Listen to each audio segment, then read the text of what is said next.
For all the sex we're having, for all the children we've created, no one's talking about their vagina. It's just like when all the white people said, yeah, drug test food stamp recipients. You know how stupid they look because ain't nobody coming back with positive drug tests?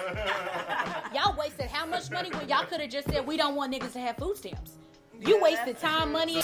Alternatives don't taste like what I feel like it should taste like. So while I'm trying to get used to these new foods, I mean, butter is life, cheese is life. So what's the most you spend when you go out to like a restaurant? Well, see, that's the thing. I'm an adventurous little shit. I'll try something new. You know, ladies, it gets really difficult to do the things we know we need to because doing what we don't need to is super easy.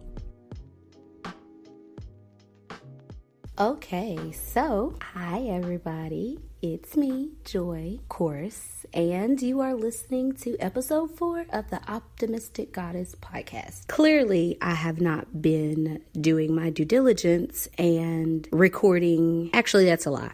I do record, I just don't put them out. And I'll make a bunch of excuses as to why I'm not doing that, but they're coming. In the meantime, I've got a new episode for you. It's about vaginas. Of course it is, because, you know, I love me a vagina. Mine and many others. How I came to this was I was actually planning on talking about the moon and being a Cancer and how the moon influences me. And I do plan on one day actually doing that episode. But I realized that I am completely synced up with the moon, which is hilarious to me. I ovulate around the full moon. I start my period around the new moon, which is, if you do any moon following type of things, you know that both of those are pretty significant. And I just thought it was hilarious that, of course, with the full moon, I would be howling and horny and ready to go. And of course, with the new moon, I am just complete and utter shit for the first 2 days of my cycle. Also, go ahead, pre-warn you, I am still a little bit under the weather. So if I sound like a guy, it's not a dude, it's me. I basically came to the conclusion that today I'm going to talk about vaginas. We're going to talk about a couple different aspects of your lady parts. I'm hoping to spread some knowledge that may not be common, I guess you could say. I thought it was common, but, you know, apparently not. So I wanted to start off with the fact that I was on Facebook and I seen the best post I had ever seen. It basically says your vagina 101. We've got a list of 12 things that I'm going to read off to you and then I'll get started. It says, number 1, vaginal discharge is normal. Ladies, I promise you, we all have it. Wearing a panty liner 24/7, not necessary. Vaginas are acidic enough to bleach fabric, hence the discoloration of underwear. No, it's not gross, it's life. Longer labias are more normal than smaller ones, but both are fine. I watch porn and I don't know what those women do to have vaginas that look so pretty, but also Amber Rose, beautiful, beautiful. Not all of us have that. A man's sperm can, in parentheses, and will sometimes throw off your pH balance and also changes the smell of your vagina. So if you notice the smell, he probably didn't give you anything. I mean, you know the status of your relationship with this person. If you feel like you need to get tested, definitely go do that. But you know, if you notice a different smell, it may be your dude not really on the up and up with his diet, doesn't have a great interaction with you. Stop.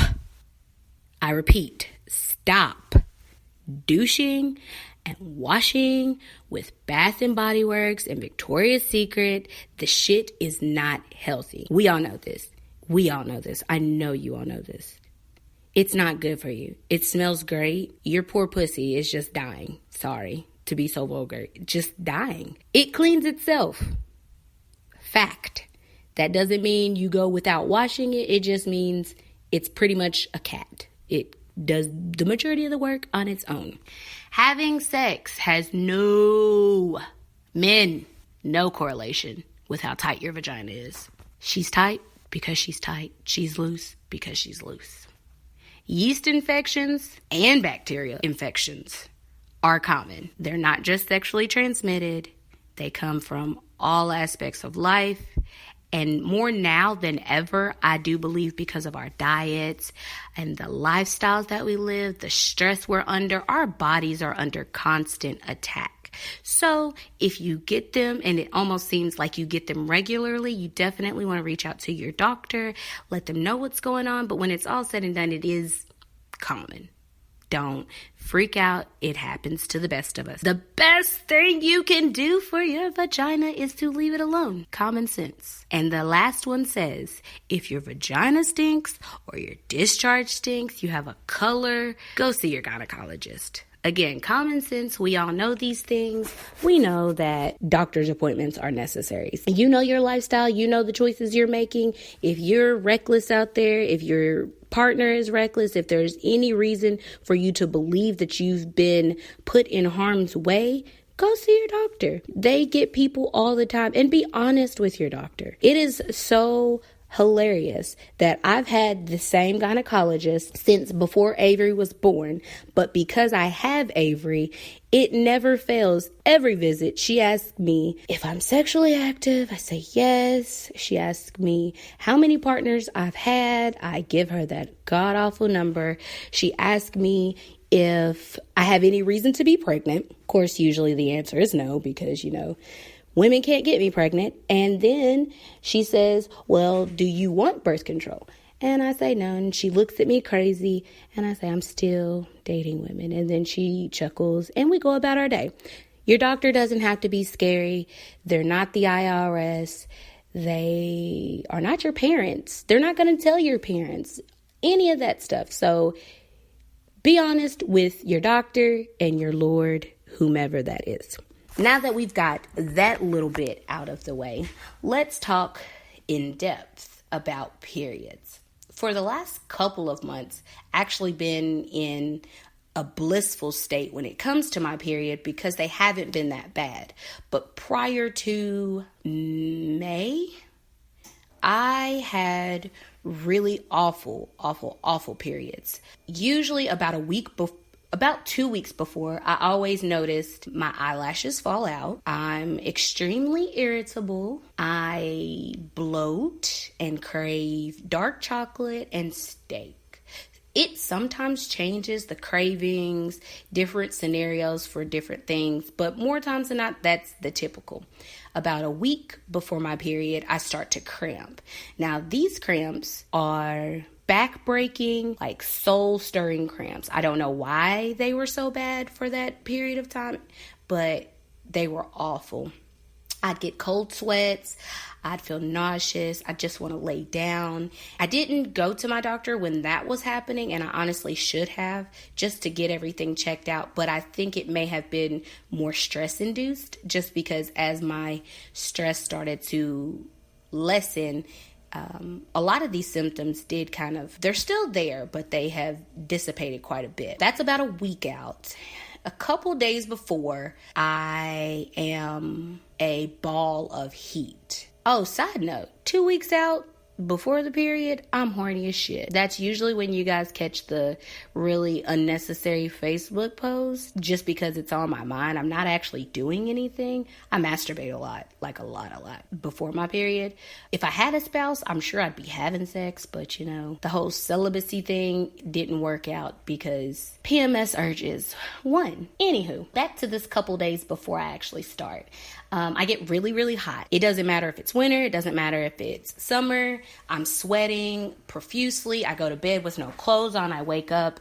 I'm in a wet spot and I'm like, oh my God, did I pee on myself? No, I'm just super sweaty, which is disgusting to me. But, it's life. Again, it is definitely life. And then the dreaded day comes. Period starts. And day one is usually about the point where I have to make a conscious decision not to murder people around me and to not give up on life, because I'm cramping, I'm bleeding. It's a combination of period symptoms and remaining PMS symptoms. Usually somebody has said or done something that has gotten on my nerves, and I'm just fit to be tied on day one. It really should be a law that every woman, for the very first day of her period, pay time off. There's more women in this world than men. I feel like we can make it happen. Let's work on this, ladies.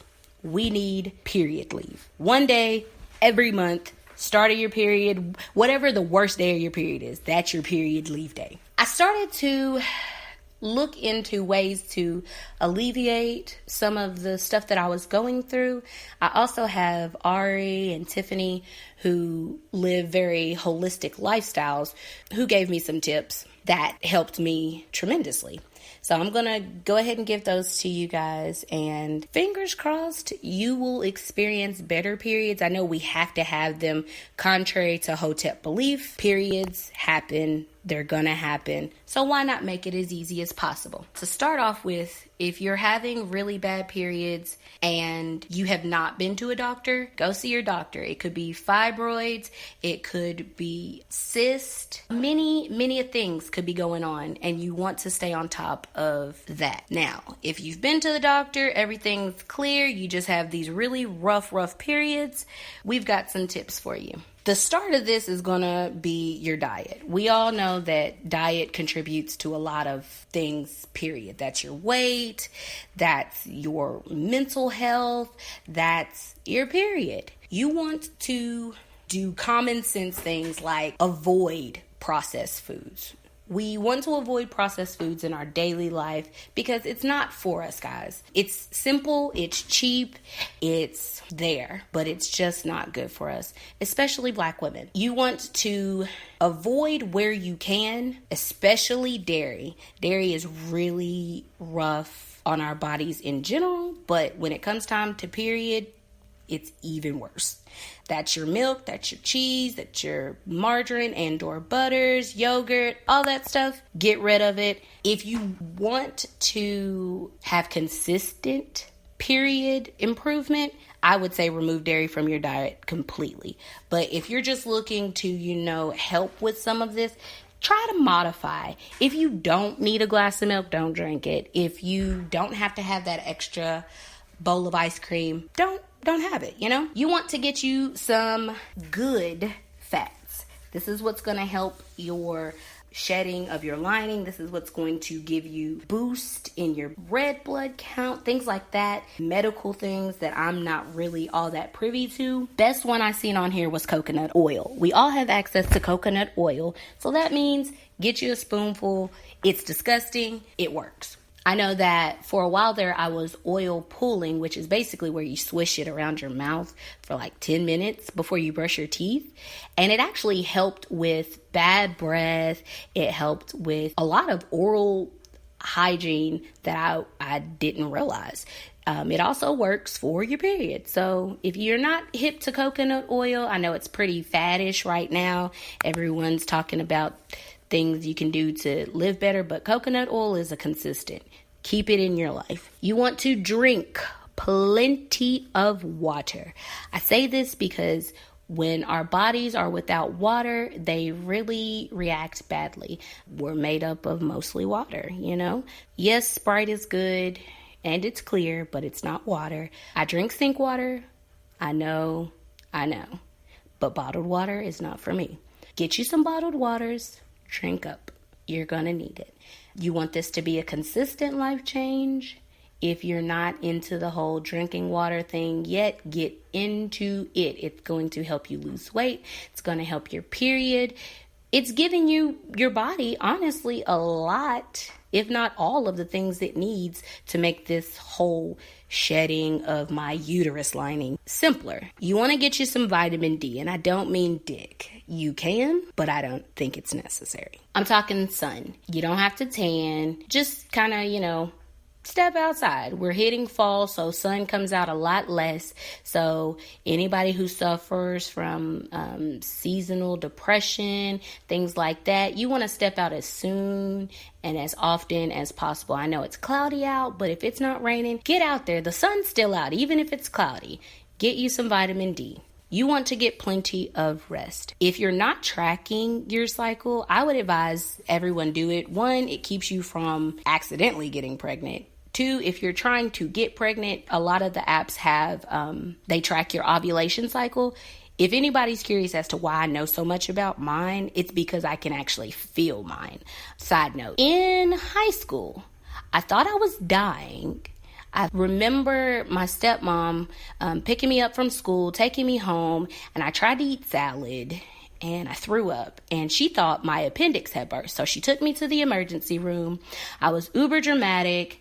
I remember they gave me morphine, and I had a dream. This is when Harry Potter was out. And I had a dream that little midget guy from Harry Potter was conducting really tall basketball players. Morphine is amazing. BT dubs. So come to find out, my appendix had not burst, but I was, for the first time, experiencing myself ovulating. It's, for me personally, it's a pain I get in my side, but my skin almost gets sensitive to touch in that area. If I go to touch my abdomen, there's this radiating pain, and it'll do it for about 24 hours, and then it goes away. Usually, I feel it each month. There have been times that I haven't, but more times than I feel it. So I know when I am ovulating, but if you don't have those kinds of body issues where you feel the ovulation, you don't know it's happening. Hence the surprise baby you may or may not one day have. Get you an app so that way you can kind of keep track of when your period is, and it'll kind of help you with the ovulation. Which one do I have? I switched them out so often. Okay, I have Glow. I like Glow. It helps with the things that I mentioned, but there's also a place where you can put in like medications that you take. You can put in the symptoms that you're feeling day by day, and it tracks them so that basically you start to see which things kind of happen before your period, which is helpful. If you notice it's happening, you can prepare. So you definitely want to get you some rest. It's so simple. You do need sleep. Sleep is going to be what gives your body the time to replenish itself. And you know, like I know, shit is 10 times worse when you're tired. Of course, get rest. Everyone has always told me exercise helps with cramps. And I did not believe it because I did what I thought was working out and I still had them. But I noticed that since I've been going for walks and runs, I haven't really been too big on working out as of late. But prior to, I was doing a lot of working out. The cramps have gone away. Like, I honestly do not feel them. To the point where I honestly thought I was pregnant at one point. I was like, where are all my symptoms? Am I pregnant? No, I wasn't.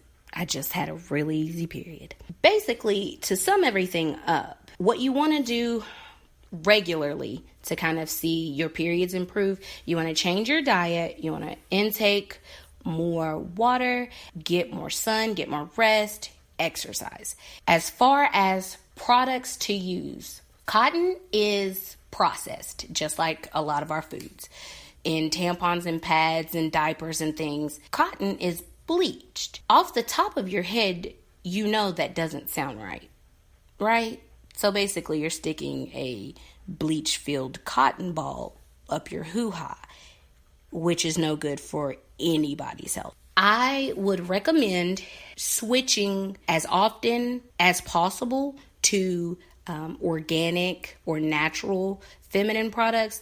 This includes soaps, tampons, pads. They make those. I went on to Amazon and I looked up a couple different brands just to see what was out there. I know you can get them from Kroger's. I know they have them at Walmart. There's something called NatraCare, and we have the Honest Company that does it. We have Organics, Vita, and there's another one. Oh, there it is, 7th Generation. So that's a brand that I see a lot of times at Kroger's. These are supposed to be better for you. They're supposed to kind of keep those toxins out of your body. Our vaginas are really absorbent. They're sponges. They absorb everything that comes in, you know? The toxins in tampons aren't going to be good. That's why people started talking about, hey, don't use scented tampons. Scented means perfume means bad for you. Well, they didn't realize not only is scented bad for you, but bleach is bad for you. So we have these organic pads and tampons, soaps out there that are good for you. Don't put the soap in there. Don't put the soap in your vaginas. It burns. I did it by accident. It burns. It burns so bad. Don't do it. You also could take a look at something that I have been obsessed with for a short period of time here. It's called the Goddess Detox Pearls.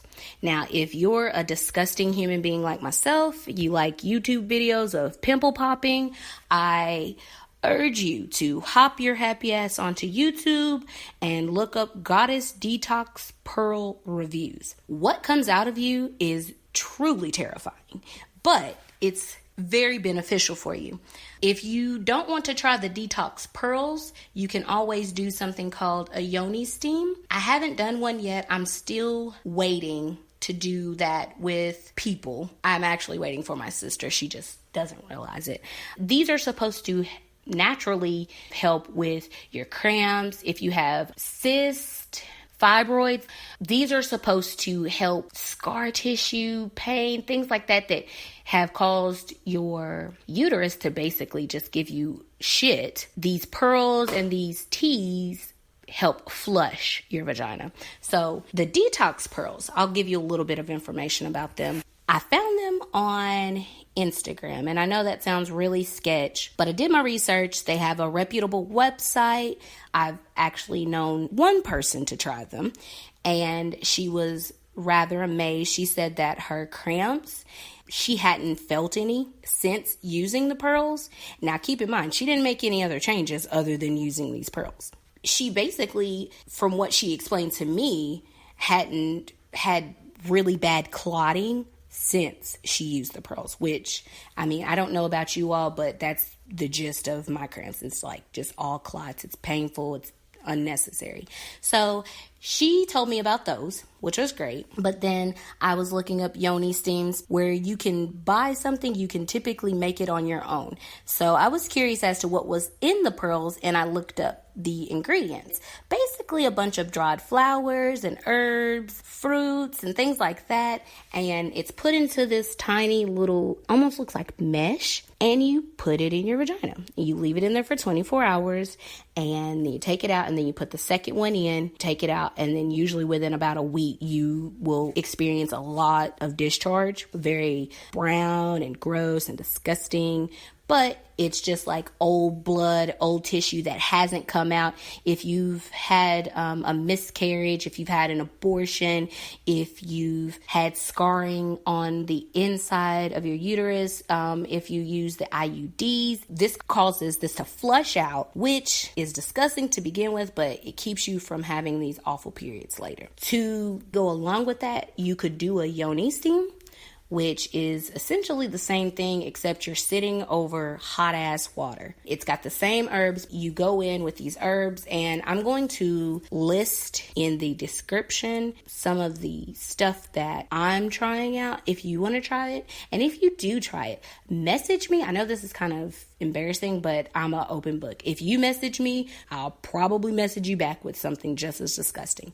So if you try any of these things out, let me know, because I want to get experiences from everybody. I'd love to do another show later where I just have people review the things that they've tried that I've offered up as solutions, because I want to know if it works for everybody or if it just works for me. As far as the yoni steam is concerned, it's basically a bunch of herbs. You boil them like you're making tea. You steep it. Get you a bucket. Get you a pot. If your great grandma has one of those old potties in the garage that she's not using anymore, you can use that.